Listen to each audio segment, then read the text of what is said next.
In the ever-unpredictable world of the NFL, timing is everything.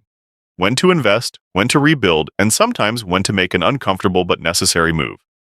About a year ago, I floated a proposal that drew plenty of skepticism.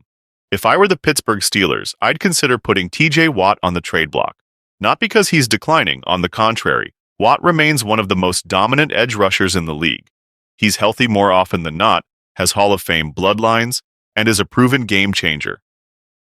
But when your defense eats up a huge portion of your salary cap and your offense is spinning its wheels, particularly at quarterback, shouldn't you at least listen?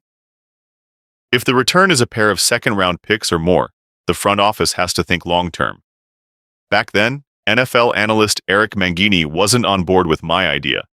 But now, whispers are beginning to surface that the Steelers may, at the very least, be open to taking some calls on Watt. Let's be honest, this isn't the same AFC North we've seen in years past. It's an arms race now. Cincinnati has Joe Burrow locked in as their franchise quarterback. Baltimore just extended Lamar Jackson and retooled their offense to match his strengths.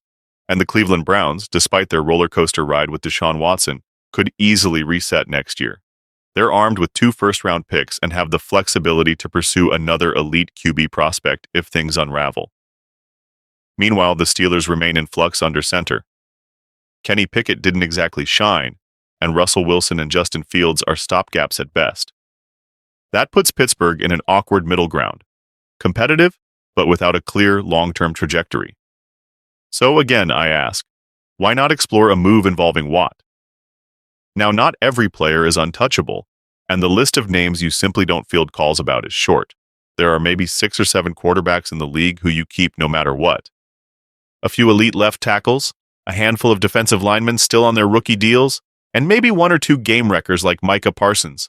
Though even there, if you're overpaying your quarterback, like Dallas is with Dak Prescott, you may have to consider bold moves. TJ Watt, now entering his 30s, no longer falls into the completely off-limits tier. That's not disrespect, it's realism. Albert Breer, however, sees things a bit differently. He believes timing is everything too, but in this case, the timing to trade Watt isn't quite right. Breer explains that the entire premise behind Pittsburgh's current direction is to extract the last few drops of potential from a veteran core. Their acquisition of Aaron Rodgers, if it had happened, would have signaled a win-now window. Even though that never materialized, the team is still built to contend rather than to rebuild. Trading Watt would signal the opposite. Breer makes a compelling case. Look around the roster. Cam Hayward may be nearing the end, but he's still there. Minkah Fitzpatrick, Alex Highsmith, and a string of veteran playmakers still wear the black and gold. You don't keep those players around just to tear things down. Watt remains essential to what the Steelers are trying to accomplish, at least in the short term. Breer also believes that Watt, for his part, has been quietly waiting for a stabilizing presence at quarterback since Ben Roethlisberger retired. Someone who can give this team direction. While Wilson or Fields might not be long-term answers, there's at least a sense of organizational urgency now.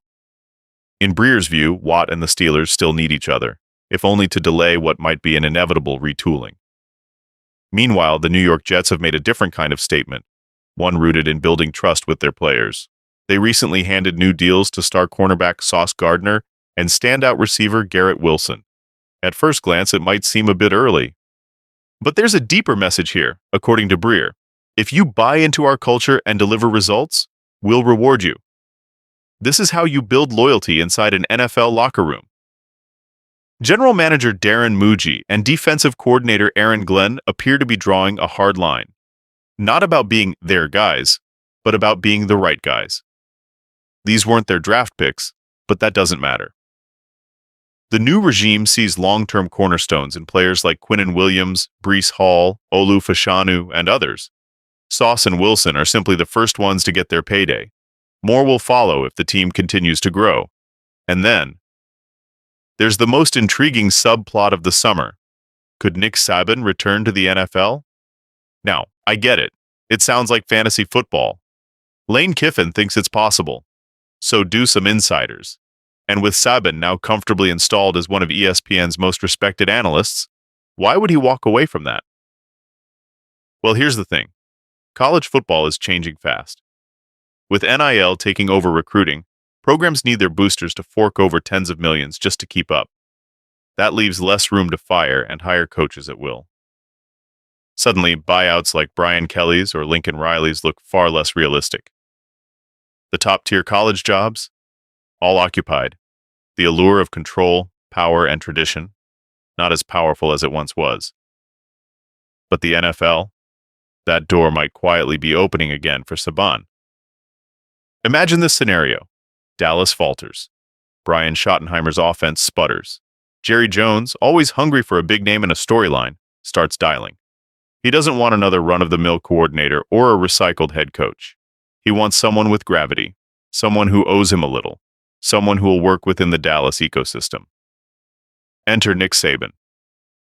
Breer thinks it isn't far-fetched. The Cowboys are well-structured, with a solid personnel team. And unlike the perception, Dallas coaches are deeply involved in roster construction, something Saban would undoubtedly want. The geography works too. Saban's spent most of the last 2 decades in the South. A move to Dallas isn't disruptive.